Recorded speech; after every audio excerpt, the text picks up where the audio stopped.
Folks, take a look at the chaos right here. In Italy, we have the rebellion of the Venetians and the Milanese, and then in northern Germany, we have a rebellion against the autocratic monarchy. This is a beautiful Europe, but it is really no longer peaceful. In fact, it is in flux. A lot of things are changing, and a lot of things are actively being questioned by the people living in this area.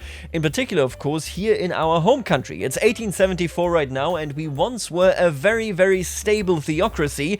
But at this point, Patriarch Dragan here is in a bit of trouble. We just went through the nihilism journal entry, and this journal entry basically just timed out, leaving us with this guy right here. And I believe we have another one right there. Yeah, there he is, Goran Damjanits. This is an incredibly interesting position because we used to be stable. We used to be in a position where maybe we can, just figure things out peacefully, but I'm not sure that this is still the case. The Spectre haunting the world is truly upon us, and I'll be honest with you, I'm pretty sure that we cannot avoid this journal entry. See, the way this works, and I actually really like this is a reworked journal entry that comes with the Open Beta 1.5. Basically, you're looking at a situation where, based on the circumstances in your nation, it is more or less likely that you will be seeing a resurgence in, of course, socialist folks. And I gotta be honest with you right here, 3.75 alone come from states with the standard of living being under the expected. Now, I kind of played into this, I'll be honest with you, but I really like this dynamic because, well, we educated our people quite deliberately. Look at that. Northern Serbia is incredibly well educated, and the rest is definitely pulling up as well. What are we looking at here now? We are looking at a literacy of about 40%. So we are definitely getting up there in even the territories that we just recently took over. But what this now means is that, yep, these people, since they can read, have read about how people in other countries live, and they're thinking, haha, wait a minute, why do I live in the dirt?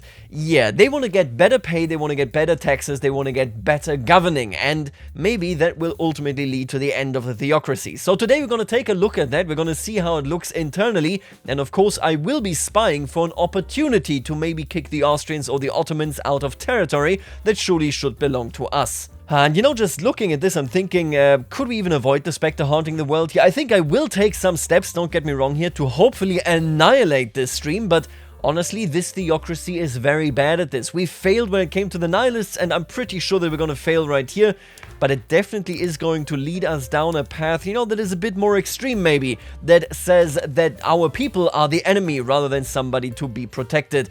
And speaking of this, by the way, let's take a look at this. We currently are looking at 68% Orthodox, 75%, and 99.9% Orthodox. As you can see, Orthodoxy is really winning out here, but the power of the church may yet fade away. And you know what, actually, to take a bit of a closer look here, 82% and then 96.8% of the political strength in the hands of the Orthodox. Yeah, that sounds about right for state religion. Oh, and did they do this last episode? I don't recall this at all, but look at that. Sardinia, Piedmont, the most powerful Italian faction here, has sided with Venice. They might win this, and if they do, I'm pretty sure that we're going to be looking at a unified Italy before long. You are a major power already. This could already be it. If they just hold that position, we might be looking at a unified Italy that actually is hostile against Austria. These people right here could be great friends of ours. Alright, and at least here in Germany, it looks as though the reactionary forces are going to win out. I think the concert of Europe, the entire system Metternich has already fallen apart. I mean, Austria needed to give rights to the Hungarians, the Germans have duked it out, and the SGF emerged here under the Bavarian dynasty.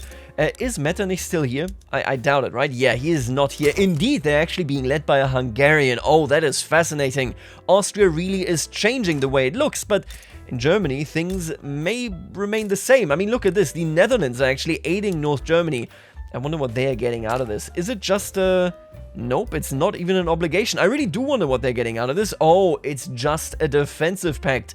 Yeah, it looks as though the liberals, the democratic people here in Germany are going to lose out. And honestly, it's a damn shame because they have amazing laws. It's really, really interesting. But yeah, as you can see, the Dutch are already marching in. And now this is a minor event, but it is the weirdest and honestly rather interesting one. This right here has the art of doing nothing. Though previously opposing the interventionism law, Dejan Vukotic has considered the industrialist political position and instead offers support. This guy is a communist, and yet he is showing support for interventionism. Is he trying to split the alliance between the industrialists and the church here? Because it really seems that way to me. I'm honestly going to be a bit naive here and I'm going to say welcome their support. And all of a sudden, the interest group pop attraction goes up for 5 years, as does it for the industrialists, and maybe the one really left behind is just the church here.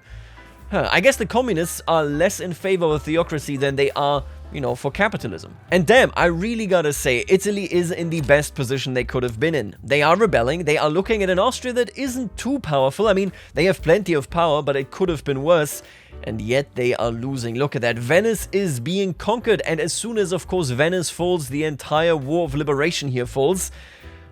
Yeah, they just actually could not hold on. The Austrians were capable of basically rallying a huge army behind them, and it looks as though Sardinia, Piedmont, and of course Venice are going to lose this. The hegemony that the Austrians erected here in Central and Southeastern Europe really appears to be here to stay. And man, I could say nothing worse than that. It's not good for us. Like, honestly, just looking at this map gives me a heart attack. Austria-Hungary has friends everywhere except the minors, like Romania, like myself, like Italy, like Germany, that it is suppressing. Meaning, if we ever turn against Austria, we turn against the entire world. This really is, Metternich might be gone, but this really is the continuation of the system Metternich instead of the system Bismarck.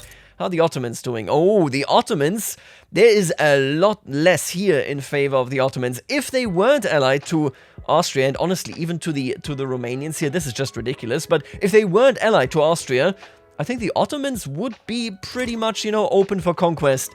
It's just that our actual trajectory here, our actual vector to success, it's just closed off to us. The way things are, we really cannot go for any of our homelands that are under the possession of foreign powers.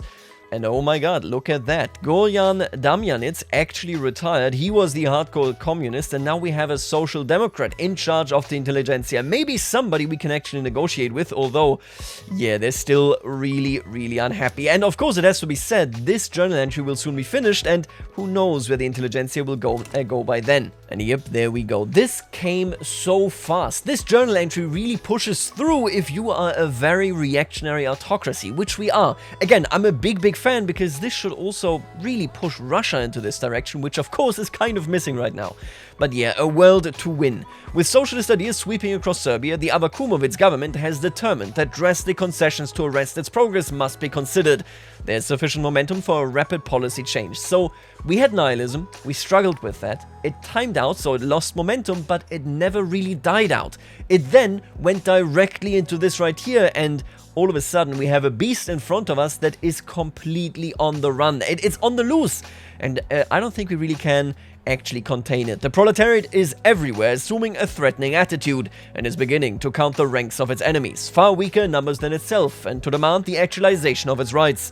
All people are filled with a kind of premonition, and everyone whose vital organs are not paralyzed face with shuddering expectation the approaching future, which will utter the redeeming word. Yeah, it looks as though proletarians of all countries are trying to unify. So we could offer them wage subsidies, we could offer them regulatory bodies, or we will not capitulate. I will be honest with you. I think that the church as it currently exists in Serbia is not actually opposed to either of these, but we are also being led by authoritarian industrialists. This always has to be stressed. These people really hate this entire movement, and much more importantly, the church is probably not willing to do anything in terms of concessions, because this movement directly sprung up from nihilism. If you trusted nihilism, you are now a socialist, an anarchist, a vanguardist, a communist, whatever you may be, but you're an enemy of the theocracy. And with that direct connection, I'm gonna say we will not capitulate. You will have to get this out of my dying hands. And now we have the People's Revolution right here. Serbia as an actor council republic has to be true for at least 5 years. I see how it is. That is interesting. We could go directly into this direction. Now, as it stands, obviously that is not something we want to do, but you can see it here directly. There is a revolutionary spirit in the air, and it is quite threatening. What I'm gonna do is, I'm gonna exile this man. Maybe one day he can come back, but in this theocracy, he does not belong. We are very obviously now looking at the abyss, and whether we win or whether they win will determine the future of the country. Oh, and you know what is actually really interesting? That Spectre haunting the world would have given us a guaranteed vanguardist, anarchist, or communist leader in the intelligentsia had they not pivoted to a social democrat. So the movement kind of self-regulated, which now still puts them, of course, directly against us, but not in nearly as radical a fashion as it previously was. I could quite frankly even see the intelligentsia cooperating with the industrialists to a certain degree should the Orthodox Church fall off, which it currently kind of is. Oh, and look who showed up. We have a Sardinia-Piedmont-led Italy, and they are not friends with Austria-Hungary, which is exciting, because all of a sudden we have this very powerful angle here who could potentially, together with us, oppose the Austrians. At least I would hope so. They're not interested in an alliance, which really sucks. Yeah. This Italy right here is the very sole ally that we would have against Austria-Hungary right now. Man, that is a terrible thing to say. Look at these defensive pacts. It's horrible. It really is. Ooh, and our puppet in Montenegro also has issues with the nihilists. You can see it right here. Božidar Ljubicic has been exiled. He's also Serbian, he is also a nihilist. Yeah, we really have spawned in, both here and in Montenegro, a ton of Serbian people that just want freedom, maybe some liberty, and maybe some wealth. I made it worse for them, by the way, kind of on purpose. I upped our taxes yet again so that we could go on and build a bit more. Obviously making a couple of people very unhappy. I really need to reiterate this. It's very easy for us to be underneath the expected standard of living because people here can read. I'm a huge fan of this. I like this really biting us in our behinds and putting a fire underneath us. So far, it's just still a bit of a stalemate. Alright, and there you go. We have now passed interventionism, which we mostly did because it was a demand, of course, of the industrialists, who are now by far the most powerful force in the country. We are now also, however, staring down the barrel of a gun. You can see it right here. The enact cultural exclusion movement has become ever more powerful, and with that, of course, ever more troublesome. Stepa Panic here is definitely in a position where he would like to reform a whole bunch of things about Serbia, and I'm gonna be honest with you, I don't think we're gonna be toppled over this. What I'm saying is, we would rather give in here than let this really escalate. The socialists, or rather the communists in the intelligentsia, have for the time being stepped aside, and at the same time the trade unions aren't really that big a factor. Who's your leader? Just a reformer. I think we can work with these people, in particular, of course, because this law just doesn't really make that many changes. You can see right here as well, the church is actually in favor of this. It's just that so far, the people that we're discriminating against, according to our current law, really are just, yeah, there you go, Turkish pops as well as Albanian pops, Greek pops, but very, very few of them, of course. And beyond that, we basically define being a Serbian currently primarily through religion. State religion is really what drives us here, so moving out of this, if it means socialism stops having a grasp on our nation, yeah, it's an easy choice, right?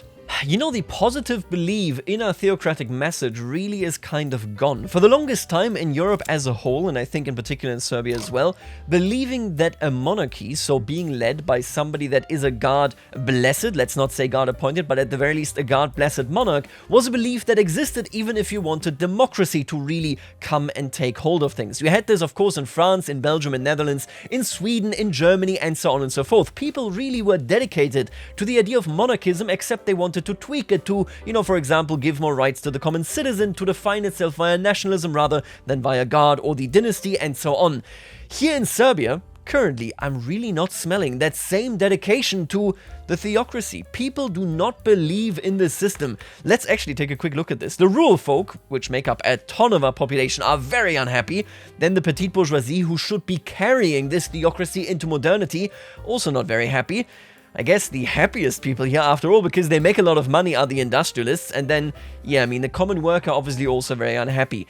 I will argue, as long as the Orthodox Church, and I am supporting them here, but as long as they are not the strongest force here, theocracy is kind of negotiable in the eyes of the people that are leading this. In fact, I would be quite positive towards maybe returning back to a monarchy, because as it stands, we are of course in a stalemate on a political level. Nobody wants to be our friends to knock either Austria or the Ottomans dead. If we had a monarchy that maybe had the dynasty of one of the other European nations, maybe that debate can be opened up again, and all of a sudden, Serbian nationalism would be alive, rather than being, captured by a theocracy. You know what? Now that this is past, I think we're going to keep liberalizing. I think we're going to do exactly what I mentioned there. Look at that. The industrialists are now at 30% clout. It's insane. The Orthodox Church is influential, but at only 19%. Dragan here has been a good overlord, but he's not all too popular either. Yeah, you know what? I think we're going to say that church matters. This is not a move, mind you, against state religion. It is a move, though, to move into a different era. And I think this era here in particular will be monarchism. There is nobody really against this. Even the church endorses it. I guess the system that we introduced while we were smaller really is just no longer holding. It's time to return to a God-given monarch. And maybe our people can actually believe in that system. Because, well, I can tell you one thing. They're definitely not believing in the one that we currently have. Oh, and this does actually remind me, by the way, I am playing with a really cool mod. It is called Inclusive Petite Bourgeoisie. And the way this works is that as long as you are accepted, you can join the Petite Bourgeoisie. In vanilla, only the primary cultures can join the Petite Bourgeoisie. And depending on where you are with your cultural law, they will get extra traits. Look at that. Right now we are cultural exclusion, which is the, well, closest equivalent to being as liberal as we can be without going for multiculturalism. And they switch now. They now prefer racial segregation. They basically do want to roll it back. They want to be reactionary, but as things are, they're saying, hey, we don't need to be too extreme about this, but I do want to pull the ladder up.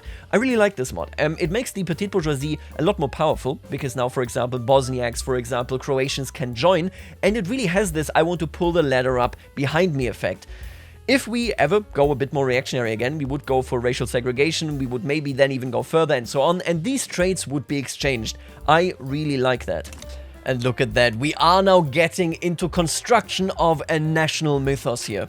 The gold foil crown. Some monarchists have been discussing what the royal regalia ought to be, and it has led to a realization that the country has nothing that really seems appropriate for a monarch. One attempt at a homemade crown made from tin and gold foil has been seized as a symbol of the proposed monarchy's innately tardy nature. Our beautiful monarchy. For a monarchy we must have calls for the certain dignity of modest and charming regalia. To this end, I have already contacted several goldsmiths, gem cutters, jewelers, and a shop that can make a proper throne seat, with what they will tell me is fine Corinthian leather. In the meanwhile, we got this gold foil crown. Interestingly enough, in case you didn't know this, the German Empire under the Hohenzollerns never actually had a crown. They did build a prototype, then never actually turned that into a real thing. And yeah, that was it. The prototype was made of wood. You could actually look at it during the time of the Empire in a museum. Well, I think it was a castle technically. Anyway, that crown is a symbol of the nation's love for monarchy.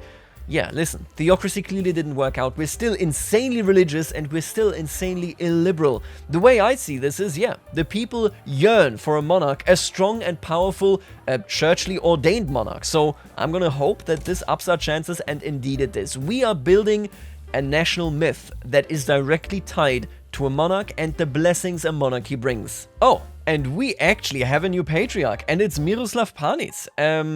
That is interesting. I don't think they're related. I think it's just a very common name, I guess. I'm gonna be honest with you. This guy is an industrialist. The way we interpret this here, I think, and the way we should interpret this, is that he's basically just saying, I am the provisional head of this government until we figure something out. And that something is, of course, which dynasty should be ruling Serbia, because that is going to be a huge question. I have a mod installed, Royal Code, where we will be picking a dynasty, and I'm honestly not sure yet. But this guy is the stand-in until then. Dude, okay, I'm sorry, but sometimes I feel like there are developers in my game directly hacking things in that fit with my narrative. Worldly whispers. Miroslav Panits has been heard casually making positive comments about various secular governments. Some suspect that he is tiring of ruling Serbia as a theocrat. He just took over. I'm pretty sure he's just a stand-in. I would argue that he's not a genuine patriarch. He's basically just there saying, we'll administrate the state, but we gotta find a solution. Yes, of course, I care for the souls of my flock. There is no greater calling than the salvation of man, the redemption of the wayward, the faith triumphant. But be honest with me, is there anything wrong with a crown? Obviously not. He knows which way the winds are blowing, or the landowners appreciates its ideas being endorsed. No, we're gonna go ahead and just say, Miroslav, you're doing a great job. Oh god, and look who emerged. We can see that they have a civil war that completely ended in the destruction of basically any other faction but the trade unionists and of course the Catholic Church, sorry, the Protestant Church, and all of a sudden we have the United Syndicates of America. This is the very first council republic here in this world. If I'm not mistaken, let me just double check. Nope, okay. You are also a council republic, but they are not winning, at least not right now. Maybe they will in the future, but Denmark is in a stalemate. The United States of America now have actually turned, and they have a great set of laws. Graduated taxation, homesteading, interventionism, universal suffrage, of course. National militia, not that great, but, you know, it could be significantly worse. Regulatory bodies, and so on. I wonder whether the US can do anything with that position, because that makes them very dangerous and very powerful. And there, my friends, we have done it. Monarchy has now entered Serbia once again. But this one will be slightly different. We gotta give it a couple of weeks because that is how this mod works. But once that is over, we get to choose a different dynasty. And I'm kind of split. There it is. I'm kind of split between Italy and Russia. So just take a look at this. This is essentially how it works, okay? The throne of Serbia is empty. Which dynasty has the strongest claim to the throne? We could, of course, make, you know, them form our very own dynasty, but I'm gonna be honest with you. Bonaparte, I don't think makes a lot of sense. They don't have support anywhere at all. House of Bernadotte, I don't think so. We could do the Habsburgs, but I'm gonna be honest with you. There are enemies. I want the opposite of that. We don't actually have a choice here of the Savoia, do we? Huh. Yeah, there are no de Savoyas that we could be picking up here. We could be going with the Greco-Bavarian dynasty, but no. I think the only meaningfully good choice here is to pick a Romanov. And that is exactly what we're gonna do. I like Italy, but obviously, as Slavs, we are much more tightly connected to Russia. And I think Russia has a bit of a bigger bone to pick with the Ottomans compared to Italy. So I'll be honest with you, I'm gonna pick the House of Romanov. Now we have Kirill Romanov. He is a... okay, luckily that doesn't count. He is a foreigner because he is a Russian, but he might make it so that we will get some support from the Russians going forward. Just for the record, there is no dynastic tracing or any of this, but this basically, I love this mod to pieces, because this makes it so that we can now roleplay that as long as we are a monarchy, we are basically, you know, a bit of a satellite state of the Russians. At the very least, as long as they also keep their monarchy. So I think that our new monarchy here stands in the tradition of Pan-Slavism, and of course, in the tradition of potentially forming Yugoslavia. Now, a big part of that is, of course, freeing the Balkans so that this, our backyard here, is safe, and we can then look towards this direction. Now, currently, it has to be said, Austria is still very much allied to the Russians, but surely that can't last forever. But with that being done, the big question here is, are there any further things that we want to do? Kirill Romanov right here, he likes theocracy, he likes the church, which to me just means we're gonna stick with state religion no matter what, at least as long as we are a monarchy. Again, that has to be stressed there for sure. Should that come to an end, then, well, you know, things are a bit more out in the open. I would really like to go for technocracy, but we don't know what central planning is just yet. We could try to do census suffrage. I think a constitutional monarchy was always kind of the direction we were taking as we reformed away from the autocracy that, you know, was a theocracy. I'm gonna introduce elections, sure. Okay, and the Paris Commune has popped up. Chancellor Eugene Varlin has taken over right here. I hope they just suppress it. I hope they just suppress it. Communism may not take root. And you know what also may not take root? Montenegro. I think it is time that you are integrated into this Serbian state. Let's see whether they just... Yep, they just gave in. There you go. Montenegro has now become a part of the nation, and with that, we finally have our very own ports here. That is good to see. Oh, and they already switched to cooperative ownership. Yeah, it looks as though Chairman Phineas Hunt here is going to be in control of the means of production for the time being. I don't think they're gonna roll it back, and unless they're being regime changed by a different nation, communism in America is real, my friends. Alright, and there are two things here. First of all, we got trench works. This, to me, is huge, because we might be able to hold off the Ottomans until everybody else just capitulates out, and then there we go. Let me actually take a look at this, right? How are you doing in terms of technology right here? If we take a look at their army, we can see they got 25 infantry. It's skirmish. They are still on skirmish infantry. And then surely I assume the Ottomans are maybe even on line infantry. What are you on? Also skirmish? Yeah, okay, also skirmish. Having trench infantry is huge. They give huge benefits to defense and so on, meaning we can probably wear them down. This is now our primary project. I will upgrade the skirmish infantry here, of course, and we will go from there. But in the meantime, okay. Looks like we're getting a second communist nation right here. What are your actual laws, my friend? You're not communist. You just look communist. These guys are just a parliamentary republic. Alright, not that bad then. And now hell is breaking loose. Austria-Hungary just got a war declared on them to liberate the South German Federation and to transfer Tunis to them. Oh my lord. If this were to happen, and there's no way that it could happen, right? They're allied to France, but France might die, but then these defensive pacts, oh my god. Russia, Portugal, China, and Egypt and Siam. If the NGF, though, were to win this, the grip that Austria has on this entire area would be eviscerated. You know, now I'm thinking, I really wish I could declare my own war here against the Austrians. Oh, that would be gorgeous. But I don't know. I don't think so. It seems so damn dangerous, man. Honestly, I'm spooked. I think I'm gonna call it here. I'm gonna think about this, and I will see you tomorrow. For now, I will see you later, alligator.